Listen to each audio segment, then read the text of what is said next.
Oke, agenda hari ini kita di sini ada Bang Kamarudin Simanjuntak, Bang Martin Simanjuntak juga. Iya. Iya. Oke.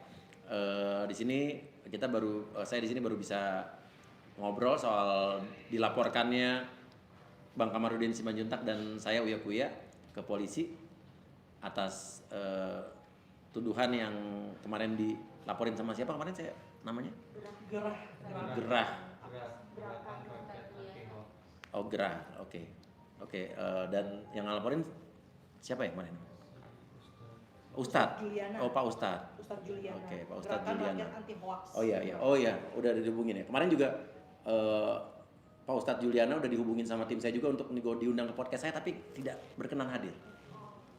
Iya, padahal dulu waktu saya dilaporkan juga sama Rasman, Nasution, dia diundang bersedia datang dan kita berdebat dan beradu argumen selayaknya manusia yang sama-sama memiliki argumen gitu ya. Dan pada saat itu berjalan dengan baik gitu kan. Dan tenang kok, saya juga mengundang bukan dihipnotis kok, bukan. Iya, cuma mau diajak ngobrol aja gitu kan. Dan di sini ada Bang Kamarudin juga dan Siap. Bang Martin juga. Di sini mungkin kita langsung tanya jawab aja atau gimana terserah. Oke, gimana Pak Wi? Iya. Setelah pendengar tahu dilaporkan dan responnya seperti apa? Waktu dilaporin, saya taunya malah dari siapa ya waktu? Bang Kamarudin apa siapa ya? Atau dari orang yang ngirim link ke saya gitu kan. Terus wah dilaporin gitu ya. Dilaporin kenapa gitu kan. Dan pada saat itu saya lagi di luar kota. Lagi di luar kota. Dan ngelaporinnya karena ada katanya tudingan di podcast Uya Kuya TV. Statement Bang Kamarudin yang bilang katanya polisi itu mengabdi ke mafia ya. Dalam 3 minggu, seminggu pada negara, 3 minggu kepada mafia. Tapi sebetulnya kalau kita orang cerdas, orang pintar ya kan, saya selalu mengajarkan anak saya juga ya. Kalau kita orang sekolahan diberikan akal sehat, kalau kita melihat suatu tayangan dan kita mau berasumsi atau membuat satu kesimpulan, kita harus nonton secara utuh. Janganlah, saya harus selalu memberikan pesan kepada anak saya. Jangan kita membuat satu kesimpulan kalau kita nontonnya setengah-setengah atau cuma dari potongan-potongan.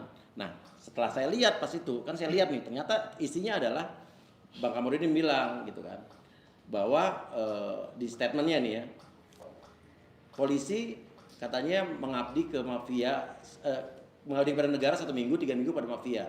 Terus saya bilang nggak semua Bang, kata Bang Kamarudin, iya rata-rata untuk polisi katanya yang memiliki harta sampai miliaran atau ratusan miliar. Dan bla bla bla. Dan sebetulnya kalau ditonton secara utuh, orang pasti mengerti maksud Bang Kamarudin apa. Jadi sebetulnya udah jelas belakangnya ada lanjutannya, cuma gitu kan yang beredar di berita pada saat itu dan laporannya kita nggak tahu dipotong segimana, itu hanya cuma potongan sampai pada mafia, potong. Selanjutnya belakangnya nggak ada. Gitu. Itu dari saya sih. Kalau Bang Kamarudin, Iya. Baik, dari saya ya. Pertama saya mau katakan adalah hak setiap orang membuat laporan. Kalau itu delik laporan, delik tindak pidana laporan ya.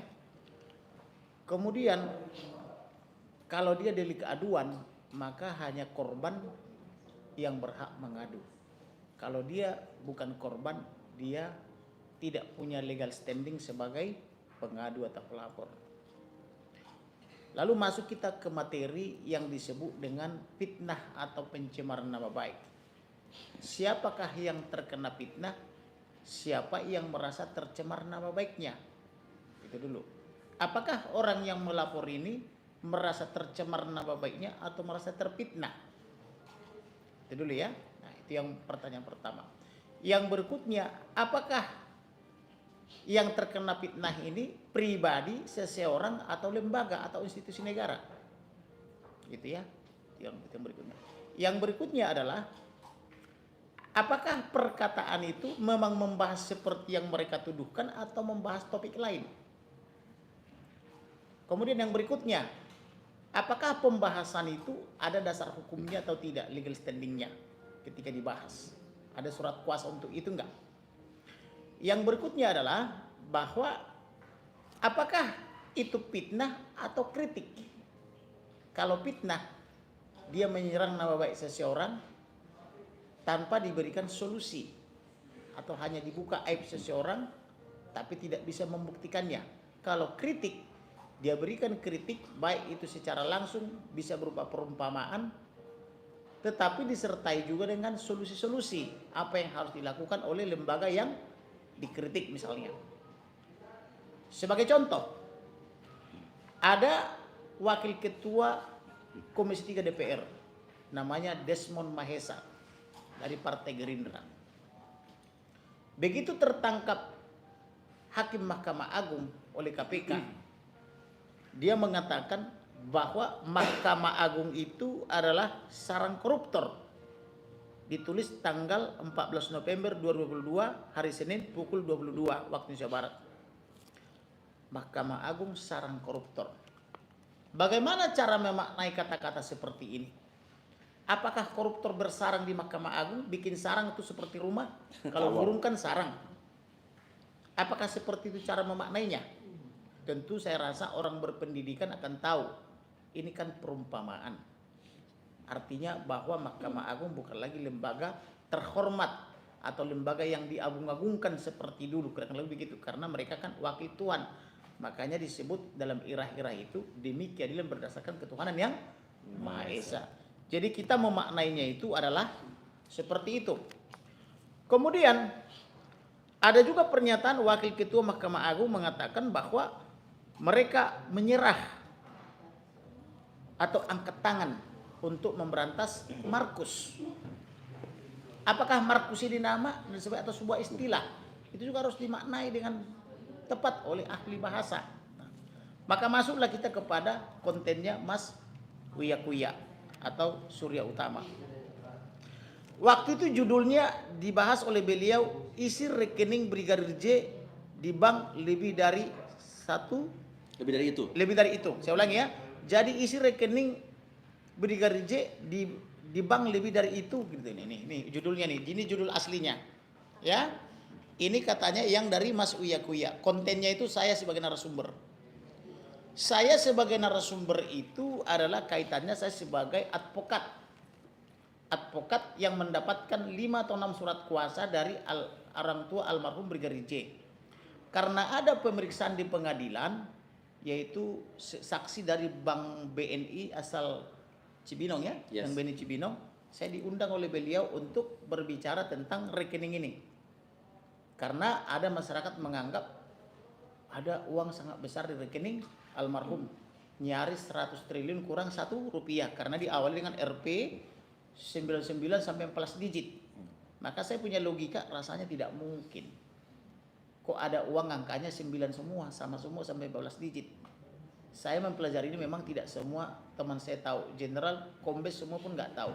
Tapi ada teman saya mantan dari KPK mengatakan ini kode PPATK. Begitulah waktu saya jelaskan. Lalu pembahasan itu berlanjut sampai dengan praktik mafia judi online, mafia narkoba, mafia minuman keras dan sebagainya. Lalu waktu itu saya katakan, kenapa ini mereka tidak tahu padahal mereka diberi anggaran ratusan triliun. Sedangkan Kamarudin sampai sekarang belum pernah menerima 1 rupiah pun anggaran dari negara. Kok Kamarudin tahu bahwa ada peredaran uang mafia narkoba, mafia judi online saja 155 triliun menurut hitungan PPATK. Kemudian ada peredaran narkoba sampai-sampai seorang jenderal bintang 2 baru diangkat jadi Kapolda 4 hari doang bertahan langsung ditangkap karena bisnis narkoba, belum bisnis-bisnis gelap lainnya. Kok mereka tidak tahu? Nah, kok Kamarudin tahu? Berdasarkan intel Kamarudin, kan begitu nih kurang lebih.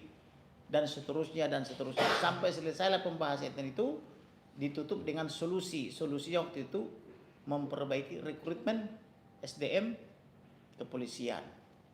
Karena waktu itu ada juga saya tangani polisi sudah lulus sampai ke tahap pendidikan karena orang tuanya diduga tak punya duit, padahal orang tua juga polisi di Polsek Muara Tebo, lalu dibuang. Tapi ibunya yang berkerudung asal Aceh, dia memeluk saya di Jambi. Dan pelukan saya itu diabadikan di foto. Kemudian saya diberi surat kuasa dan dikirim ke Kapolri. Apa yang terjadi? Ada solusi, Kapolri memanggil yang anak yang sudah lulus pendidikan tapi dibuang atau dihilangkan dari daftar pendidikan. diganti dengan yang tidak lulus waktu itu. Itu yang saya sebut dengan sudah mati hidup kembali, pakai terminologi kelahiran Yesus Kristus, sudah mati bangkit kembali. Tetapi yang sudah hidup dimatikan kan gitu. Tetapi apa yang terjadi? Mereka diberikan uang berapa juta, berangkat ke Jakarta, setelah wawancara diterima kembali anaknya. Dan ibu haji itu di Natal kemarin, karena saya tidak pungut biaya, malah saya biayai, mereka mau datang ke rumah Natalan. Bayangkan itu luar biasa kan? Saya tidak pungut biaya, saya perjuangkan. Ini sebetulnya tugas negara, bukan tugas Kamarudin. Tetapi karena negara kita dalam keadaan sekarang, tugas negara itu saya ambil alih untuk memperjuangkan keadilan. Demikian juga kemarin ada Ibu Haja di Kutai Timur, dia sudah melapor dari Polsek, Polres, Polda sampai Barreskrim ke kepala desa, kepada camat, kepada bupati, kepada gubernur, kepada DPRD provinsi, kabupaten, DPRD pusat sampai dengan memanjat pagar istana. Tak ada solusi. 3-4 tahun berjuang sampai memanjat pagar istana. Akhirnya Bu Haji ini dan teman-temannya ditampung pendeta di Bogor. Pendeta ini mengadu kepada kepala intel Jaksa Agung. Yang intel ini melapor ke saya tolong. Saya biayai gratis. Saya biayai sekali berangkat aja ke Kutai Timur, saya bayar 50 juta. Ternyata saya pelajari kenapa ini polisi tidak berdaya. Ternyata di perusahaan yang merampas tanah mereka ini, ribuan hektar ini, ada mantan menteri bergelar profesor doktor, ada mantan polisi bergelar jenderal. Nah ini yang saya sayangkan. Harusnya mereka ini mendidik perusahaan itu supaya patuh hukum, bukan jadi disalahgunakan menjadi centeng gitu loh.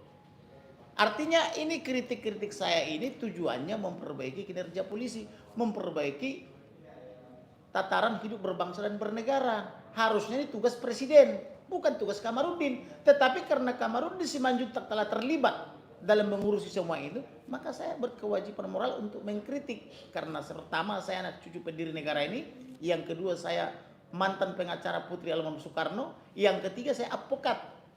Jangan sampai nanti saya dipanggil oleh Tuhan, negara ini belum benar, maka dosanya saya tanggung karena saya tidak ikut memperbaiki. Kan begitu. Jadi itulah kira-kira topik perbincangan kami di dalam materi itu, podcast itu. Tetapi materi ini disalahgunakan sama orang lain. Lalu dikutiplah 2 menit dari berapa menit? 45 menit. 45 menit. Polisi pengabdi mafia. Padahal judulnya jelas dibikin oleh Mas Uya Kuya.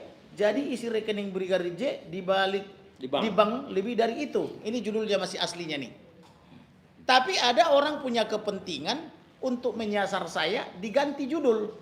Dibikin hanya 20 menit. Menurut Kamarudin, polisi pengabdi mafia. Padahal ketika bicarakan konten ini adalah bahwa banyak polisi rekeningnya gendut. Rata-rata yang rekeningnya ini puluhan sampai ratusan miliar sampai triliun itu adalah rata-rata adalah pengabdi kepada mafia. Kerja buat negara seminggu, 3 minggu buat mafia. Itu kan perumpamaan. Seperti tadi yang Desmond Mahesa bikin perumpamaan bahwa di Mahkamah Agung itu adalah sarang koruptor. Bukan berarti koruptor bikin sarang kayak sarang burung, bukan. Itu perumpamaan. Maka kalau menonton itu biasain dari awal sampai akhir. Jangan hanya baca judul. Dan jangan pula tidak membaca dari aslinya. Aslinya kan di Mas Uya Kuya, tetapi yang beredar itu di TikTok itu atau di mana-mana itu adalah potongan-potongan. Seperti saya katakan kemarin itu waktu saya diwawancara wartawan, anggota tubuh itu mulai dari kepala, leher, saya singkat ya, dada, perut, tangan, paha, kaki, sampai jari. Lalu ada orang memotong, anggota tubuh hanyalah perut katanya. Jadinya hoax. Nah yang salah siapa? Yang edit dong. Udah dijelaskan semua anggota tubuh tapi diedit, dipenggal hanya bagian perut. Jadi hoax. Nah harusnya diminta pertanggungjawaban kepada orang yang mengedit. Contoh misalnya saya ditegur oleh Kabareskrim Polri ketika ada editan itu. Saya langsung saja misalnya waktu itu dikirim ke saya itu hasil wawancara pipa.id, pipa.co.id kalau salah. Pokoknya ada pipanya lah. Saya tangkap di dalam WhatsApp itu Kabareskrim menerima WhatsApp dari orang lain. Tolong disumpal mulut orang ini, maksudnya mulut saya. Siapa yang bilang? Pokoknya seseorang yang meng-WhatsApp Kabareskrim. Ya. Dengan disertai dengan hasil editan. yang disebut dengan polisi mengabdi kepada mafia. Maka kabar reskrim forward ke saya, Bang, jangan berkelebihan Bang. Masih banyak polisi yang baik-baik kan Baik-baik. begitulah. Iya. Maka jawaban saya kepada kabar reskrim waktu itu, siap Bang, terima kasih nasihatnya. Akan tetapi saya belum pernah diwawancara oleh wartawan ini. Saya hanya pernah diwawancara oleh Uya Kuya. Surya Utama atau Mas Uya Kuya. Itu pun durasinya panjang. Ada penjelasan dari awal sampai akhir. Kan begitu. Bukan seperti ini hanya penggalan 2 menit. Nah, jadi kalau begitu komplain Bang. Itu jawaban kabar reskrim. Ini baru namanya benar. Ada konfirmasi. Jangan langsung ditangkap begitu saja kan begitu. Sedangkan orang yang meng-WhatsApp kabar reskrim itu minta supaya mulut saya disumpal. Entah siapapun itu. Saya pikir kalau berani dia meng-WhatsApp kabar reskrim seperti itu, saya yakin dia punya power di negeri ini. Tapi pasti ada dalangnya Bang. Ada dalangnya. Nah, kemudian saya pelajari lagi. Menurut intel saya di bulan Juli, saya sudah dibidik sejak bulan Juli untuk ditangkap. Karena saya berani menangani perkara almarhum Brigadir Joshua. Ternyata Elohim itu sangat baik. Mereka wawancara kerabat saya yang profesor doktor ahli pidana. Mereka tidak tahu itu kerabat saya. Bahkan istrinya dengan istri saya satu ruang kuliah dulu, kuliah hukum. Maka sampai juga ke telinga saya, hati-hati. Mereka sudah konsultasi untuk menangkap namanya Kamarudin. Itu masih Juli. Ya, saya laporkan 18 Juli. Saya dapat suplai intelijen 19 Juli. Dan akurat semua. Semua yang disuplai ke saya itu semua pada akhirnya terbukti walaupun pelan-pelan. Kemudian tidak lama ada lagi suplai intelijen, nanti akan dipinjam LSM atau ormas untuk melapor Abang. Benar, nggak lama ada Zakirudin membentuk aliansi advokat anti hoax melaporkan saya di Barreskrim Polri. Laporan dia sampai sekarang belum pernah saya dipanggil. Laporannya dia di Barreskrim Polri, limpah ke Polda, limpah ke Barreskrim, limpah ke Polda. Begitulah terus. Kalau nggak salah 4-6 kali. Akhirnya mereka mengadu ke Kompolnas. Kenapa Kamarudin tidak bisa dilapor atau ditangkap kan begitu? Ya karena tidak ada hoaxnya. Untuk apa polisi manggil saya? Karena juga tidak ada legal standingnya. Memangnya mereka Polri yang melaporkan saya ini? Kan begitu. Di bulan Agustus ada lagi informasi intelijen dan ini levelnya perwira tinggi, bukan perwira menengah atau bawah, bawah. Bang, hati-hati. Mereka terus emosi nih. Bahkan angkatan kami sekarang juga pada banyak juga yang emosi terkait Abang. Hati-hati, ini lagi di profiling Abang memakai LSM untuk melapor Abang. Bener, langsung ada LSM yang lapor. Bahkan yang lebih celaka lagi, jam 2 pagi, setiap pagi tuh, tengah malam, istri seseorang dirut BUMN atau klien saya namanya Rina ditelepon oleh seorang yang mengaku advokat, bahkan jabatannya wakil ketua organisasi advokat, menghasut klien saya jam 2 pagi. Tapi klien saya ini dikira bayar saya, karena dia istri dirut BUMN mengelola 300 triliun itu. Dia kira kalau saya dapat duit banyak sih. Dia nggak tahu tuh saya bayar saya layani gratis pro bono pro deo. Bukan cuma saya kasih gratis, saya modali. Karena kenapa? Istri dirut ini anaknya saja sekolah umur 7 tahun belum dibayar. Bagaimana saya memungut biaya? Yang ada saya biayain. Bahkan saya marahin dia, jangan sampai putus sekolah anaknya, pindahkan ke negeri. Di negeri gratis kok, kan gitu. Karena tadinya di sekolah rintisan internasional berbahasa asing kan gitu. Masukkan ke negeri, jangan sampai korban anak gara-gara orang tua berselisih. Gitu. Kemudian perkaranya saya take over semua. Ya, bahkan dalam kasus itu saya dilapor juga. Padahal saya menjalankan tugas, ada surat kuasa dilindungi pasal 16 Undang-Undang Advokat. Tapi saya dilapor juga, udah dipanggil saya oleh Siber Polri. Saya katakan serius nggak di pelaporannya. Jangan nanti saya tunjukkan video pornonya ke wartawan jadi dianggap menyebar ini video porno lagi. Yang jelas menurut Pidum Polri tidak ada peristiwa pidana Dalam video porno itu. dalam video porno itu. Kok orang berciuman dengan yang bukan muhrimnya, bukan peristiwa pidana? Kok orang, mohon maaf ya, ini konten dewasa. Kok orang melakukan hubungan suami istri dengan yang bukan istrinya, kok bukan peristiwa pidana? Aneh toh? Berarti kalau saya sebar ini ke wartawan boleh dong, kan bukan peristiwa pidana. Yang ada stres ini penyidik daripada Cyber Polri. Janganlah Bang, nanti Abang jadi ditangkap loh. Kan kata ini sudah diuji loh. udah diuji dalam gelar Pidum Polri. Dikatakan ini bukan peristiwa pidana. Berarti boleh dong saya kasih ke wartawan video porno ini, saya bilang gitu. Janganlah bang, nanti abang jadi ditangkap. Loh bukan, karena kalian sudah uji. Diuji Polri, saya bilang gitu. Janganlah bang, katanya. Jadi tanya kepada pelapor saya itu, serius nggak dia? Bahkan keuangannya udah saya profiling. Transfernya 200 juta per hari udah saya profiling, saya bilang gitu. Maka kemarin mau diadakan pertemuan, apa itu? Restoratif Justice. Saya bilang saya lagi di Semarang menangani perkara peradilan. Nanti Januari, di tanggal 3 nanti Januarinya mau didamaikan katanya. Kok mereka melapor tapi kok mau damai? Main aja sekalian, saya bilang gitu. Saya punya buktinya kok. Dengan wanita-wanita goib itu saya bilang gitu. Tapi karena dia bilang mau didamaikan, oke, kita cinta damai toh. Nah, seperti itulah kasus yang saya alami. Artinya saya ini bekerja berdasarkan surat kuasa. Apa yang saya ucapkan semua ada bukti. Makanya saya katakan, apa iya kepolisian kita tidak tahu ada peredaran 155 triliun praktek mafia judi online? Polisi kita tidak tahu yang menurut Arteri Dahlan dari Komisi 3 ada 450.000 anggota Polri. Kok Kamarudin tahu? Kamarudin tidak dikasih apa-apa sama negara ini. Yang ada terus dari 2011 saya terus diancam mau dibunuh, mau dipenjarakan. Bahkan 2016 karena saya membela Putri Soekarno, karena saya anggap Soekarno itu sama dengan opungku, pahlawan pendiri negara ini, kubela dia. Cuma-cuma gitu ya, sampai istri pun harus dibakar sama anak-anakku. Untuk Elohim sangat baik, mereka dilindungi walaupun mobilnya hancur. Kurang apa lagi jahatnya buat keluarga saya, kan begitu. Tapi saya tidak akan pernah mundur, karena kita bekerja berbuat baik bukan buat negara saja, bukan buat diri sendiri, tetapi bagaikan untuk Tuhan. Saya tidak akan pernah mundur, satu jengkal pun tidak. Lu mau lapor gue siang malam, mau lapor ke surga pun saya bertanggungjawabkan semua. Apapun saya pertaruhkan buat negara ini. Nyawa saya dan darah saya pertaruhkan buat negara ini. Saya mau melihat negara revolusi menjadi negara besar, negara yang hebat.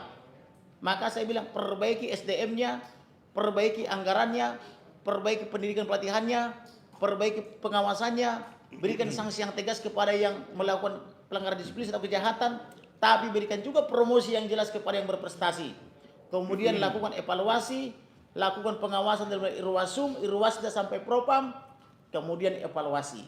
Kasih gajinya yang pantas. Singapura aja bisa kasih ART sampai dengan 30 juta. Masa Indonesia sebesar ini tidak bisa kasih ASN, TNI Polri-nya tidak bisa 30 sampai 100 juta? Harusnya bisa, dengan catatan hilangkan budaya korupsi. Biasakan bekerja profesional. Itulah kritik saya. Dan itu tidak akan mundur saya. Siapapun yang melaporkan saya, laporkan siang malam, saya tidak pernah takut. Terima kasih. Ya. Dan kemarin juga sebelum ini saya dilaporkan ke Bang Kamarudin, seminggu sebelumnya Bang Kamarudin udah sempat memperingatkan saya juga. Ya. Hati-hati, saya jadi target. Siap, udah saya laporkan itu. Iya. Makanya saya bilang begini, saya potong ya. Iya. Mas Kuya yang tidak salah. Beliau hanya mewawancarai. Adalah dijamin oleh konstitusi hak berpendapat. Setiap orang dijamin berpendapat, bahkan mengkritik. Kalaupun dinilai ada kesalahan di sini, limpahkan ke saya. Saya bertanggung jawab 100%. Jangan ke Mas Uya, dia hanya sebagai narasumber. Hanya sebagai pewawancara. Sama halnya dengan undang-undang pers. Apakah wartawan dilindungi? Menurut Undang-Undang Nomor 40 Tahun 1999 tentang pers, wartawan itu dijamin dan dilindungi oleh negara. Lalu bagaimana kalau ada pemberitaan wartawan dianggap merugikan atau menghilangkan hak seseorang atau merugikan, lalu kita bilang ada hak jawab. Maka yang bersangkutan sampaikan jawabanmu kepada wartawan yang bersangkutan atau kepada media yang bersangkutan. Ada hak koreksi, dijamin undang-undang. Oke. Saya mendengar dari Mas Uya ada pengacara Ferdy Sambo dalam tanda petik menghasut dia. Hati-hati memilih narasumber. Sudah saya screenshot. Namanya Arman Hanis. Buka-bukan aja, gak usah pakai inisial-inisial. Lalu dikasih tahu sama saya, oke, undang dia dari narasumber. Apa yang mau diklarifikasi? Karena saya harus objektif. Tapi nggak mau dia bang, kata Mas Uya. Ya kalau tidak mau berarti kan tidak mau menggunakan haknya. Apakah itu salah Mas Uya? Ya enggak dong. Yang jelas kalau Mas Uya memberikan kesempatan yang sama kepada saya sebagai kuasa hukum Joshua, memberikan pernyataan atau keterangan, tapi tidak diberikan kepada pengacara Ferdy Sambo, dia baru salah. Tapi kalau sudah ditawarkan kepada pengacara Ferdy Sambo, tapi yang bersangkutan tidak mau, itu bukan salah daripada Mas Uya Kuya. Artinya dia sudah adil. Ada narasumber Kamarudin membicarakan di situ juga kliennya, termasuk lawan kliennya atau diduga pelaku pembunuhnya Ferdy Sambo CS. Ya, kalau pengacaranya mau klarifikasi, monggo. Ada hak jawab, ada hak koreksi. Tapi kalau yang bersangkutan tidak mau menggunakan haknya, jangan salahkan Mas Uya Kuya. Makanya saya bilang kepada Mas Uya Kuya, kalau kau diperiksa polisi, bilang itu di luar tanggung jawabmu. Itu tanggung jawab Kamarudin. Saya orang paling bertanggung jawab sejak dilahirkan ayah ibu saya. Saya pertanggungjawabkan semua. Bila perlu nyawa dan darah saya pertaruhkan buat negara ini untuk memperbaiki negara ini. Karena saya tidak mau dipanggil Tuhan tapi negara ini masih kacau balau dan saya tidak memberikan tanggung jawab saya. Tetapi saya ketika mau dipanggil Tuhan saya sudah memberikan yang terbaik buat negara ini sehingga sesuai amanat daripada rekan-rekan saya yang muslim, maka kita telah melakukan kebaikan, kita telah berlomba-lomba membuat kebaikan, maka kita pantas misalnya menerima pahala, kan begitu kan? Jadi jangan sampai kita mengetahui yang buruk tapi tidak memperbaiki. Kira-kira begitu loh, ya. Silakan lanjutkan. Ya. Sempat ini guys sih punya kan bikin podcast ini dengan mengundang Bang Kamarudin ini mikir panjang juga sih wah bakal segini kan. Sebetulnya saya mengundang Bang Kamarudin itu sudah banyak. Dan saya juga nggak tahu Bang Kamarudin kenapa maunya diwawancara sama saya. Kita nggak tahu apa memang nyaman, apa memang kita, karena saya sendiri tidak terikat dengan kepentingan siapapun. Jadi kalau bisa dipilih, disuruh memilih gitu kan, konten saya dulu entertainment, ngeprank segala macam, itu viewersnya dan uangnya jauh lebih banyak dan lebih mudah buat saya, nggak usah mikir nggak dilaporin polisi segala macam. Tapi beberapa bulan terakhir ini kan ini adalah pilihan gitu kan, ada pilihan. Mungkin ini kan konten saya jadi serius kan gara-gara kecebur waktu dulu kasus Rasman ya. Cuman akhirnya keterusan dan saya ngerasa gini loh, saya sarjana politik. Tapi selama saya jadi sarjana, mungkin saya belum, karena saya kuliah di UI, dibayarin negara, dibayarin rakyat gitu kan. Kita juga harus punya tanggung jawab ya sebagai mengemban, menjadi mengabdi pada rakyat gitu kan. Nah, itu mungkin klise gitu. Tapi waktu awal-awal saya wawancara Bang Kamarudin gitu kan, baru 2 kali sudah diintimidasi oleh beberapa orang yang nanya, hati-hati kalau ngundang Bang Kamarudin. Yang ngomong ada pengusaha, ada orang penting. Ada juga pada saat beberapa bulan lalu pengacara juga ngomong. Saya jadi penasaran loh, kenapa kok saya diperingatin gitu kan. Tapi saya tetap jalan terus, jadi makin penasaran gitu kan. Tapi apa yang dikatakan Bang Kamarudin tuh menarik sekali gitu. Dan ibaratnya Bang Kamarudin banyak mengkritisi beberapa oknum-oknum institusi nggak cuma polisi doang. Tapi oknum-oknum institusi lain juga banyak. Sampai oknum pengacara juga ada yang dikritisi. Dan menurut saya justru jadi tergerak, jadi inspiring buat saya, jadi kayak jadi inspiratif buat saya, jadi ngerasa bahwa oh iya juga ya, kita ini hidup di dunia ini tidak selamanya, nanti anak cucu kita yang akan meneruskan jadi masyarakat, jadi rakyat ataupun jadi mungkin bisa jadi pejabat negara ini gitu kan, dan saya nggak mau dosa-dosa oknum-oknum dari beberapa institusi atau oknum-oknum pemerintahan sekarang ini nanti menjadi tanggung jawab anak cucu kita di masa mendatang gitu. Jadi saya juga jadi kayak secara otomatis naluri saya juga jadi pengen ikut memperjuangkan dan menyuarakan kebenaran dan juga orang-orang yang tertindas. Tapi kalau di channel saya bukan hanya saja soal Sambo, soal institusi A, B, C, D. Di lembaga bantuan UIA ini sekarang juga banyak yang tiba-tiba orang menghubungi saya, kayak wanita yang tertindas karena KDRT, ada istri pengusaha yang di KDRT dia tidak mendapatkan keadilan setelah dia melapor polisi, ada lagi istri oknum polisi yang suaminya nikah lagi dengan adik kandungnya, ada istri polisi yang oknum polisi yang suaminya menikah lagi, ada lagi orang yang mendapatkan perlakuan tidak adil dari kasus investasi bodong. Ada lagi kemarin juga vendor dari PON Papua yang tidak mendapatkan haknya, sedangkan PON Papua kemarin sudah sukses dengan dana 10 triliun, tapi dia sampai sekarang sama sekali belum dapat uang, sampai rugi dan kalah dengan bunga bank dan segala macam. Dan kemarin juga ada kasus ya Bang ya, ada orang yang diminta uang 10 miliar ya oleh oknum, Kejaksaan Tinggi iya.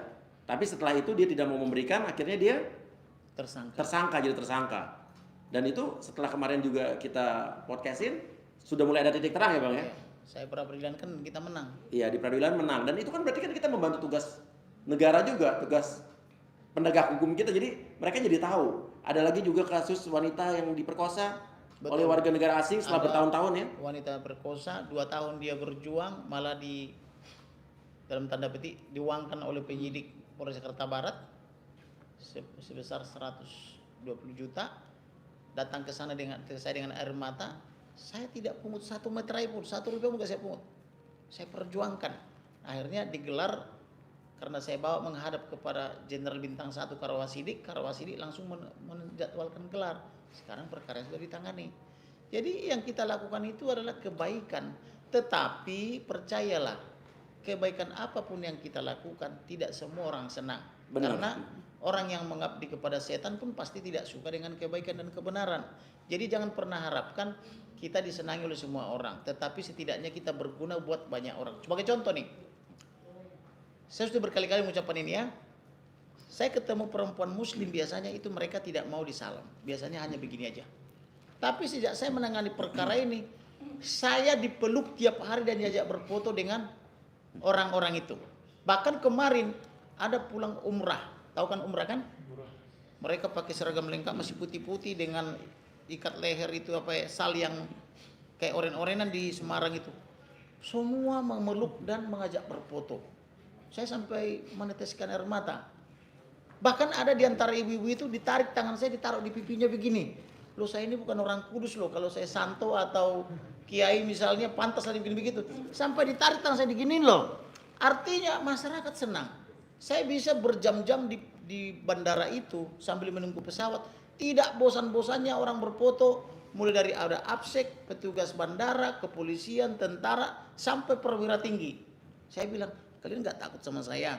Nanti dilihat kamera atau apa? Kalian dilapor juga. Saya dilapor loh tiap hari siang malam, saya bilang gitu. Tapi mereka bilang enggak. Tadi saya ke apa itu? Ke mall apa itu bang? Pacific Place. Mulai dari bawah sampai atas semua antri berfoto. Sapamnya ya, petugas apa namanya itu, parfumnya, petugas restorannya. Berarti kan saya tidak menyebabkan huru-hara atau keonaran. Kenapa disuka sama mereka? Karena mereka juga rindu ada perbaikan di negara ini. Karena kita berani menyuarakan, mereka memberikan dukungan dengan cara memeluk dan merangkul kita gitu loh, kira-kira begitu. Jadi jangan membuat inilah yang aneh-aneh. Sudahlah, kalau kita kritik mari kita perbaiki. Toh ini negara kita, pemerintahan kita, polisi kita dan sebagainya. Di Medan juga ada saya tangani sekarang perkara, tapi tidak menyangkut polisi tapi menyangkut tentara. Di Semarang juga tidak menyangkut polisi tapi menyangkut jaksa di Kejaksaan Tinggi. Yang di Medan ini malah mereka menyebutnya itu sambo persi tentara loh. Saya menangani anak seorang tentara perwira meninggal dan dikait-kaitkan dengan Jokowi. Waktu itu katanya Jokowi datang ke apa itu Pekanbaru. Di situ ada pertemuan melibatkan banyak tentara, tapi tentaranya nggak dikasih makan sampai pulang Jokowi, presiden. Akhirnya ada seorang istri perwira, istri dan Ramil, menyiapkan roti-roti buat para kepala atau komandan tentara. Tetapi istri komandan ini dimaki-maki oleh perwira yang lebih tinggi karena mereka merasa nggak dapat makan dan dia tidak sanggup makan roti itu karena anak buahnya tidak makan. Maka si istri komandan Koramil ini mengadu ke suaminya, kok jadi aku yang dimaki-maki? Apa tugas kita menyiapkan makanan mereka? Loh bukan, itu tugas Pemda kan gitu. Tapi Pemda tidak menyiapkan sehingga tentara kita ini tidak makan dari pagi sampai malam. Tetapi karena si Komandan Kodim ini, Komandan Koramil ini mengadu kepada Komandan Kodim, apa yang terjadi? Jadi ada dugaan dendam. Sehingga anak daripada si Komandan Komandan Koramil ini ketika latihan masih pangkat sersan, dalam tanda petik diduga disiksa sampai tenggelam-tenggelam di sungai sehingga mati gitu loh. Itu mengadu ke saya 3-4 tahun nggak jalan. Saya langsung tangani, sekarang sudah jalan, sudah pengadilan di Medan. Jadi jangan kalau kita tangani perkara atau kita kritik jadi dendam. Tapi tentara tidak dendam sama saya. Saya malah kompak dengan mantan kasdamnya yang sekarang sudah jadi kepala BIN daerah gitu ya. Dengan para perwira-perwiranya saya kompak, nggak ada mereka dendam sama saya. Jadi tolong dibiasain itu kalau diperbaiki jangan dendam. Tuh kita mengkritisi dan memperbaiki itu supaya negara kita ini semakin baik. Ya. Benar nggak? Kira-kira gitu. Rekan Martin mau ditambah silakan. Iya enggak, saya cuma mau tambahin sedikit aja tadi ya mengenai dari dugaan serangan dari seberang ya. Sebenarnya di bulan November itu juga setelah acara di salah satu stasiun TV ya, salah satu rekan dari yang disebutkan oleh Bang Kamarun tadi juga sempat menyampaikan, ini saksinya ada Bang Roni Talapesi, nanti bisa dikonfirmasi ya. Masih ada satu lagi urusan kami katanya yang akan kami selesaikan kepada rekannya Bang Martin gitu. Saya tanya apa tuh? Wawancara? Enggak, nanti lihat aja nanti. Dan itu bukan Arman Hanis ya, yang lain. Jadi kalau dibilang ada dugaan balas dendam ya mungkin saja. Tapi nggak apa-apa. Tadi kan Bang Kamarudin menyampaikan siap ya, kita siap nanti buat menghadapi. Lalu yang kedua mungkin tadi mengenai ini ya serapan ataupun perspektif publik. Kan selalu bilang kenapa sih nggak dimulai dengan kata oknum? Sebenarnya disampaikan oleh Bang Kamarudin ya secara rata-rata. Lalu mengabdi kepada mafia gitu ya, lalu rekening gendut. Kalau disimplifikasi itu oknum juga, tapi memang dasar mungkin tidak mencermati secara full sehingga membaca hanya sepotong langsung menjudge bahwa seluruhnya. Enggak, kita nggak pernah bilang seluruhnya. Dan kalau dicermati baik-baik tidak ada, sama aja itu oknum. Demikian dari saya, terima kasih. Sama satu lagi begini. Apa yang dipraktikkan oleh Perdi Sambo ini, apa kalian tidak yakin itu perbuatan mafia? Membunuh ajudan atas nama yang tidak jelas, kemudian menghilangkan barang bukti, membersihkan tempat kejadian perkara, tidak memasang polis lain dan seterusnya. Apakah itu bukan cara-cara mafia? Gitu loh. Sampai menyeret 97 anggota polisi lainnya. Apa dia tidak punya hati nurani terhadap polisi-polisi muda ini, punya istri, punya anak, harus di PTDH, harus dimutasi ya, atau di yang makan gitu loh. Ada yang didemosi, ada yang terkena hukuman tidak boleh naik pangkat berapa tahun ke depan gitu loh. Ini praktek mafia loh. Kalau saya jadi Perdi Sambo, saya akan bilang secara gentleman saya bertanggung jawab. Itu baru jenderal. Tetapi kesalahan mereka ini adalah Perdi Sambo itu belum pernah jadi Wakapolda, belum pernah jadi Kapolda, langsung diangkat jadi Kadipropam. Apa iya mengerti dia mengawasi Polda sedangkan dia sendiri belum pernah jadi Kapolda? 34 Polda loh. Ya. Itu harus saya sampaikan. Lu mau bilang saya menghina atau apa terserah kamu, saya mengkritisi. Harusnya ideal Kadipropam itu sudah pernah jadi minimal Wakapolda atau Kapolda, baru layak jadi Kadipropam. Tapi karena sistem di negara kita ini buruk, mengangkat pejabat berdasarkan perkawanan, tidak peduli senior atau junior, inilah jadinya. Ini harus saya sampaikan. Maka ke depan 2024 pilihlah pemimpin yang baik dan benar, yang mempekerjakan orang atau memberi tugas proporsional sesuai kemampuannya. Gitu loh. Jadi jangan karena perkawanan atau perkoncoan. Oh, karena dia dulu dekat dengan ini ketika jadi Kapolres, ketika dia jadi gubernur. Oh, maka dia diberikan jabatan yang prestisius padahal belum waktunya, akhirnya rusaklah seperti ini, gitu loh. Jadi saya harus kritisi itu. Kamu suka atau tidak, itulah saya. Memang kerjaan saya sejak kecil adalah mengkritik orang. Ya. Terima kasih. Dan saya tambahin juga, jadi semenjak saya memilih untuk membantu orang dengan beberapa kasus, bukan hanya kasus ini aja ya, kasus macam-macam tadi saya sebutin, saya banyak juga diintimidasi dan juga diintervensi oleh beberapa orang, teman pengusaha. Ada sebetulnya saya mau kerjasama sama salah satu pengusaha di satu kota, tiba-tiba dibatalin, dia nggak bilang kenapa, tapi sebelumnya dibilang, Bang bisa nggak konten yang itu di take down? Saya enggak, tapi bisa dibilang kita nggak bisa lanjut. Oh ya nggak apa-apa. Terus kemarin tanggal 27 ada program TV yang udah mau syuting, udah deal jalan, tiba-tiba nggak bisa. Saya bertanya kenapa? Nggak, ada dari atasan kita nggak suka sama kontennya Bang Buya. Oke, ada lagi yang bilang lagi satu program yang bilang, oh Mas Buya sudah berpolitik, batal juga program. Terus ya macam-macam. Itu hanya satu bukti yang akhirnya jadi satu aksi dari sebuah reaksi. Tapi yang cuma reaksi-reaksi kayak telepon, tolong di take down podcast ini, tolong ini diganti judulnya, tolong yang ini jangan diundang, itu banyak sekali datang ke saya. Sampai saya bingung kenapa gitu. Karena kalau dipikir-pikir, kalau saya mau main aman, nyaman, kayaknya saya udah deh nggak usah deh main podcastan, balik aja ngeprang zaman dulu. Cuman itu yang membuat saya penasaran, akhirnya kenapa ya? Gitu. Tapi saya nggak mau kembali ke zona nyaman, tapi hati saya jadi tidak tentram gitu. Jadi saya punya pertanyaan besar, kenapa, ada apa gitu? Ternyata saya mulai merasakan efeknya. Tapi kalau ditanya saya juga, apakah Uya akan mundur? Enggak. Malu saya sama bapak-bapak di sebelah ini gitu. Apakah Uya akan mundur? Tidak akan. Selagi yang kita bicarakan adalah kebenaran, kenapa enggak? Dan ingat, saya tidak pernah menjudge atau menjelekkan institusi apapun, pemerintahan, apalagi pemerintahan Pak Jokowi. Saya pemilih Pak Jokowi, saya pendukung Pak Jokowi. Tapi kan bukan berarti kalau kita mendukung sesuatu, kita mengiyakan semua yang ada di depan kita, semua jadi benar aja gitu. Kayak saya punya anak, punya Cinta, punya Nino. Anak saya, kalau anak saya salah, nggak mungkin saya diemin. Kalau saya cinta anak saya cinta Nino, cinta. Kalau mereka salah, saya pasti omelin. Misal dia berbuat apa sama temannya, ya kalau dia yang salah ya temannya saya bela, anak saya omelin. Itu prinsip saya dari dulu. Dan saya tidak mau menutup mata saya, menutup kuping saya dengan adanya ketidakadilan di depan saya. Dan makin saya sekarang di pojokan, makin saya diintimidasi, makin saya membuat saya tidak gentar. Ini pilihan hidup saya. Walaupun ya jadi tidak nyaman.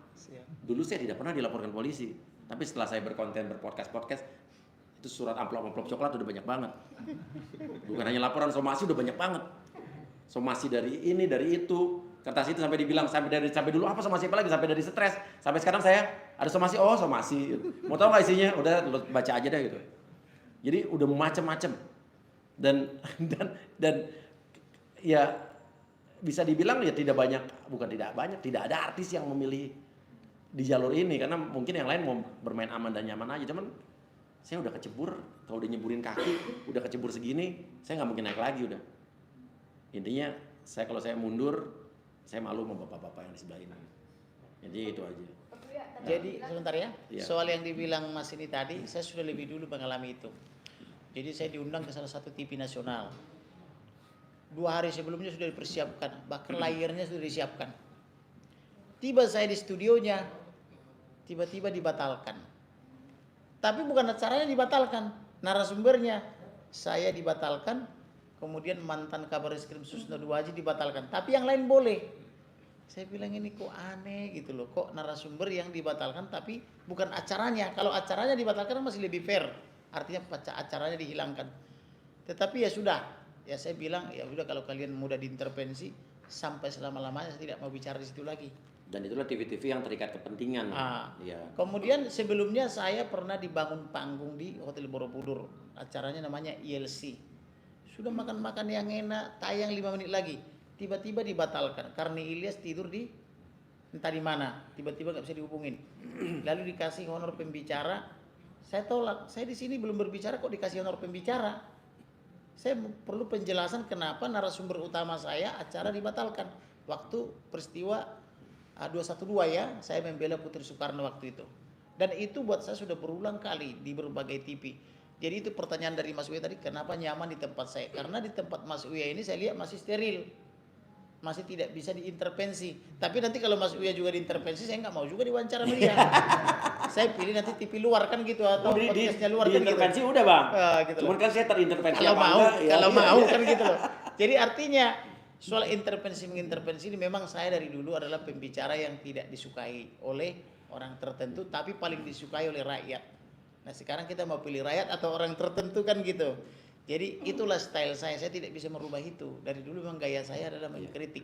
Ketika saya bongkar Wisma Atlet, Hambalang, IKTP, Alkes dan sebagainya, bahkan seseorang tokoh pemuda diberi uang 11 miliar untuk membunuh saya. Tapi saya masih hidup nih. Tokoh itu, saya tahu saya berinformasi adiknya sudah mati terbunuh dan sampai sekarang nggak ketahuan siapa yang membunuh. Kemudian yang bersangkutan sudah masuk penjara juga, urusan pembunuhan juga, sebagai order untuk membunuh gitu loh. Jadi percayalah, kalau belum waktunya kita mati, jangan pernah takut. Bagi saya slogan saya, hidup adalah Kristus, mati keuntungan. Mati aja untung, apalagi hidup. Nah, apa selagi kita hidup, berlomba-lombalah membuat kebaikan. Jangan pernah takut. Gitu kalau saya. Karena soal mati, lu takut mati juga pasti mati kok. Kenapa, Ya untuk Mbak? apa takut mati? Ya enggak? Gitu. Oke, Pak Firly tadi kan berbicara soal karena apa ya berpindah dari podcast yang prank jadi podcast yang serius dan banyak dilaporkan ke polisi. Stresnya ini seperti apa sih, Papi? Artinya banyak surat-surat masuk, somasi yang masuk. Stres zaman dulu, Mbak. Zaman di bulan-bulan Juni ya. Sekarang udah mentalnya udah terlatih. Dan kita berpikir juga pasti, dan kita percaya polisi itu juga pasti akan memilah-milah laporan mana yang akan dijalankan, yang naik sidik, mana yang enggak. Kan nggak mungkin dong polisi mengambil satu tindakan yang ibaratnya merugikan mereka sendiri. Kalau dianggap ini tidak melanggar hukum, ya nggak mungkin mereka diada-adain. Saya percaya polisi itu presisi, jadi saya percaya akan itu. Jadi saya tidak bisa ditakut-takutin lagi. Dan intinya saya punya satu quote sih. Di saat di suatu negara atau di satu wilayah kita menyuarakan suatu kebenaran atau kita memberantas sebuah kejahatan, tapi kita diperlakukan seperti penjahat, artinya di wilayah tersebut itu sedang dikuasai oleh para penjahat. Itu prinsip saya. Dan intinya juga saya Uya TV sama sekali tidak tersandera oleh kepentingan siapapun. Saya tidak berpihak juga pada kepentingan politik manapun. Ya walaupun saya mau terjun ke politik, tapi saya sama sekali tidak bisa dibeli. Saya tidak memihak kepentingan politik manapun. Saya di sini fair dan tidak bisa diintervensi untuk dibilang jangan ini jangan itu. Karena orang yang datang ke saya juga saya nggak pernah dibayar oleh mereka gitu, nggak pernah disogok untuk apa ya? Saya bukan podcast yang bilang bikin konten nih gue kasih duit, nggak pernah. Saya terima duit sepeser pun. Intinya itu. Malah kebanyakan juga banyak orang-orang yang menurut saya datang akhirnya menurut saya perlu saya bantu, saya kasih duit. Seperti Bang Kamarudin tadi bilang juga kan. Jadi intinya itu sih. Oke. Iya. Itu kan dari intervensi dari dalam kayak istri Asgard atau Nino atau Cinta gimana? Responnya apa saat lu mau serius podcast ini dan konten yang lama enggak? Gimana respon? Apalagi yang somasi banyak. Pasti mereka ada ketakutan Nah, gitu. takutan apa? Kecemasan internal. Kecemasan internal ya. Anak-anakku semua ngedukung, gue bingung. Mantap itu Nah, berarti. karena ini paling lucu nih kemarin nih. Cinta batu berapa bulan yang lalu, sebulan yang lalu. Pak, apa sih RUU KUHP? Dia kan Cinta sekolah di Amerika nih. Tiba-tiba di hari itu dia ditanya belasan orang bule, termasuk dosen-dosennya. Cinta, you from Indonesia, right? Gitu kan. I wanna ask the question about this news. Cinta pertama nggak tahu tuh waktu tanya 3-4 orang. Gue terangin nih Cin linknya. Habis itu baru bisa jawab. Ternyata mereka semua gila negara lo ya gitu. Jadi Indonesia tuh lagi sempat terkenal bulan lalu. Gara-gara disahkannya RUU KUHP itu gitu. Tapi Cinta bilang, gila Pak. Selama aku kuliah di sini baru berapa bulan, mereka nggak peduli sama Indonesia gitu. Tiba-tiba mereka peduli dan berbondong-bondong nyariin aku di satu kampus. Kata aku orang Indonesia, dia cuma nanya itu doang gitu kan. Dan tapi gue nggak tahu, Cinta juga punya jiwa apa ya dibilang. Pas kemarin tahu Pak dilaporin lagi, dia tahu dia temennya gitu. Ya udahlah maju terus gitu kan. Dan istri gue juga kan dulu orang yang melarang gue terjun ke politik. Tiba-tiba sekarang maju terus katanya. Gue juga bingung kenapa maju terus. Yang dilaporin gue, lo nggak dilaporin, gue bilang gitu. Tapi dia maju terus katanya. Nggak tahu ditumbahin istri gue juga kesurupan apa nih. Tiba-tiba gue suruh maju gitu. Berarti akan meninggalkan konten-konten lama, Papi? Konten hipnotis tetap ada lah. Gue Pak, makanya di Uya TV semua ada. Lo mau hiburan, mau alay tetap ada, tapi tetap punya value gitu intinya. Jadi ada, gue nggak meninggalkan itu juga, tapi yang ini tidak akan gue tinggalkan yang sekarang lagi gue jalani. Untuk konten kayak gini apa kedepannya mau ada lagi nggak Bang? Untuk konten yang kayak politik seperti ini kedepannya akan Ada konten-konten gue berapa hari ini lo justru gue deg-degan ngeri-ngeri nih. Ngeri-ngeri gitu kan. Cuman kan ibaratnya ya selagi yang ngomong bisa mempertanggungjawabkan omongannya dan emang itu adalah kenyataan, justru harusnya pemerintah kita, Pak Jokowi harus berterima kasih sebetulnya. Kan Pak Jokowi nggak mungkin juga, tugas dia terlalu berat untuk melihat hal-hal yang perintilan itu biar jadi dia ngelihat dengan ada podcast gue terbantu, oh ternyata ada masalah ini di kota ini, oh ternyata ada masalah ini di institusi ini. Menurut gue pemerintah harusnya berterima kasih sama kita. Jadi tahu, ya benar nggak? Berarti kan kita mau negara kita, apalagi Pak Kapolri kemarin juga bilang kan semua sempat berpesan ya bahwa segala sesuatu apapun, kejahatan apapun harus benar-benar diberantas habis gitu kan, sampai ke akar-akarnya. Nah ini kita lagi ngebantu justru. Bener kan Pak? Nggak pada sampai sini Bang. Terus, Apa? Maju terus. Lanjut.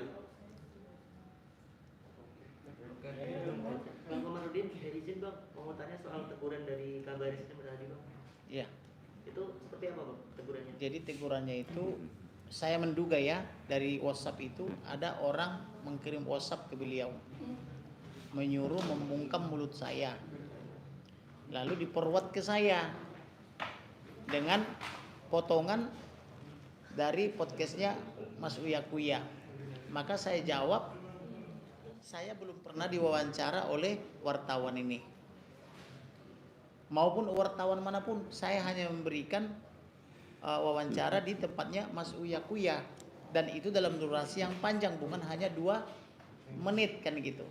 Kalau begitu komplain aja bang, kan begitu jawabannya. Jadi saya disuruh mengkomplain, ya siap saya akan laksanakan. Nah, itulah sekarang ini bagian daripada hak jawab ya atau hak koreksi. Dan tadi malam juga sudah saya berikan juga hak jawab dan hak koreksi. Nah inilah kalau mengerti tentang dunia jurnalisme, karena saya ini kan lama jadi penasehat daripada jurnalis, khususnya yang Pokja Polda Metro. Bahkan saya beberapa kali mengisi acara mereka memberikan pencerahan tentang penerapan undang-undang pers dan kode etik jurnalisme, kan begitu. Jadi saya paham apa yang harus dilakukan. Jadi saya tidak langsung buru-buru melapor orang, saya klarifikasi dulu atau saya beri hak jawab dulu. Kecuali orangnya tidak mau memberikan hak jawab, baru boleh dilaporkan ke Dewan Pers. Nah setelah dia di Dewan Pers, nanti biasanya kan disuruh berikan lagi hak jawab. Tapi kalau sudah ada putusan Dewan Pers tidak juga mau memberikan hak jawab, barulah dimasukkan dia di unsur pidana, kan begitu, kepada wartawan atau pers yang bersangkutan. Begitu aturan mainnya. Jadi kita ini sekarang tidak bisa lagi langsung main lapor-lapor, harus pahami dulu undang-undangnya, bagaimana rule of game-nya gitu loh. Jadi kalau sudah mengerti jangan sampai kita tertawakan orang. Apalagi kalau delik aduan. Delik aduan dibikin jadi laporan, nanti ditertawakan orang di kita nggak pernah sekolah, cuma sampai pagarnya doang, nggak sampai ke ruang kelas, kan begitu loh. Bagaimana delik aduan jadi delik laporan, nanti diketawain orang. Sekarang kan udah waktunya semua pintar.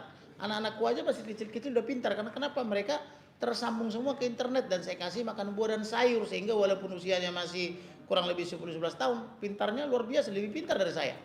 Nah, karena kita beri fasilitas. Karena delik aduan itu yang ngelaporin adalah orang yang Korbannya dan dirugikan gitu kan. Kecuali misalnya korban itu, katakanlah misalnya dalam hal ini kepolisian, Kapolri memberi surat kuasa kepada mereka untuk melapor-lapor, ya enggak apa-apa tuh. Tapi benar nggak dikasih kuasa oleh Kapolri?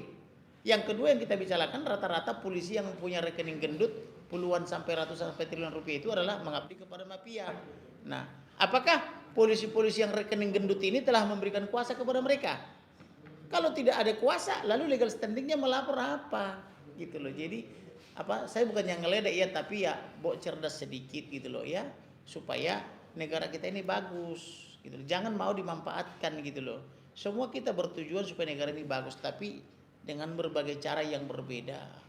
Faktanya polisi kenapa begitu suka sama saya? Contoh kemarin di Semarang ya, ini cerita 2 hari lalu. Saya bikin laporan tengah malam di Semarang itu sekitar jam 23. Yang nerima itu rata-rata anak buah di SPKT. Rupanya mereka telepon komandannya masing-masing. Sampai ada yang bangun dari rumahnya datang, mau kenal Kamarudin Simanjuntak. Ada satu yang sangat senior udah menjelang pensiun, sampai berkali-kali dia peluk saya berfoto. Terima kasih ya, saya juga ingin memperbaiki kepolisian ini, tapi saya nggak punya kemampuan. Dia perwira menengah senior, sudah menjelang pensiun. Berkali-kali nih, sampai Bang Martin yang foto nih. Padahal dia udah tidur loh, sampai bangun dia dari rumahnya datang ke Polda. Gitu loh. Jadi tidak benar polisi benci sama saya. Justru polisi-polisi itu banyak kali yang antri berfoto dengan saya, bahkan memeluk, menyatakan ucapan salam dan sebagainya. Jadi janganlah kita memprovokasi. Tujuan kita itu baik, bagaimana memperbaiki lembaga kita ini, dan kita kasih juga solusinya loh. Ya, jadi bukan cuma mengkritik tapi memberi solusi. Kenapa saya punya kepentingan memperbaiki negara ini? Pertama, saya anak cucu pendiri negara ini. Yang kedua, saya advokat atau sarjana hukum. Advokat itulah the guardian of constitution, pengawal konstitusi. Maka moral saya adalah mengawal konstitusi. Yang ketiga, saya pengacara atau mantan pengacara Putri Soekarno. Soekarno itu kan pendiri negara ini. Saya pengacara keluarganya. Ketika dipitnah dulu mereka makar, padahal dia mohon maaf wanita yang dalam tanda petik lumpung. Bagaimana caranya makar? Maka saya bela. Ketika saya bela dia, anak istriku pun jadi korban, dibakar hidup-hidup di dalam mobil. Tapi Tuhan menolong, mobilnya hancur total, sampai biaya memperbaikinya alat-alatnya sampai habis 75 juta, dijual pun jadi tinggal 99 juta, tapi puji Tuhan anak istriku selamat kan begitu. Jadi saya bilang kau mau kau apain pun saya tidak mundur loh, saya nggak ada gentar-gentarnya. Jangan kau harap karena dilapor ke polisi saya jadi tidak kritis, saya makin kritis.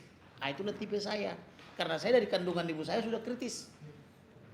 Syarat lahir saya pun harus makan jantung dan hati, sampai cekcok bapak saya dan mak saya karena bapak saya nggak mau kasih hati dan jantung itu. Tapi setelah dikasih jantung dan hati saya baru lahirkan tengah malam jam 1.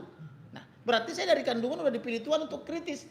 Lu mau apain saya juga tetap saya kritis kan gitu loh, kira-kira gitu loh ya. Iya. Cukup? Ada lagi? Cukup. Bang Martin ada lagi? Cukup. Cukup ya. Cukup ya. Ya, dan juga buat yang laporin dari Geram ya. Gerah. Oh, Gerah. Pak Ustadz ya, Pak Ustadz Juliana kemarin udah kita undang lewat pengacaranya, tapi tidak bersedia hadir. Saya tawarkan kembali untuk bersedia apa tidak untuk di podcast saya. Kasih ke kuasa hukumnya aja, kan dia punya kuasa hukum. Udah saya kuasa hukumnya tadi ditanya sama Ustadz Juliana nggak berkenan katanya. Harusnya kan kuasa itu bisa mewakili. Iya. Bukan, kalau tidak berkenan berarti dia tidak mau menggunakan haknya. Hak jawab, ya. Hak jawab itu kan. Dan saya bilang nggak dihipnotis kok, Pak Ustadz nggak. Aman ya. Dijamin tidak dihipnotis ya. Iya, tidak. Karena kalau dihipnotis mungkin takut juga kan gitu. Oke. Terima kasih. Kabar impact dong, Bang. Benar aja kita ini ya. Sendiri ya. Sendiri aja. Oke, siap.